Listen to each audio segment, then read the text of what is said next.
शास्त्रीय चेहरा नाही. माझ्या प्रयोगाचे नाव पारदर्शकता व अपारदर्शकता आहे. आपण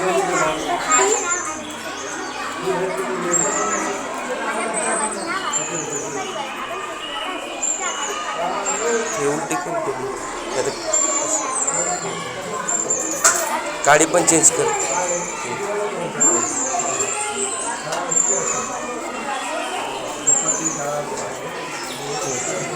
एक मेणबत्ती पेटवली असता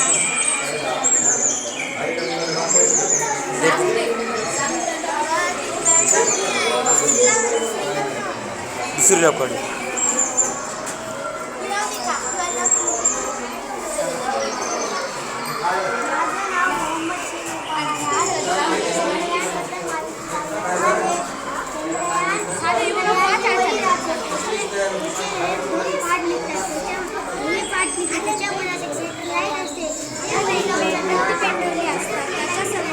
काचेचा ग्लास ठेवायचा तर आपल्याला मेणबत्तीचा उपयोग दिसला. पण आपण काचेचा ग्लासच्या जागी ठेवला तर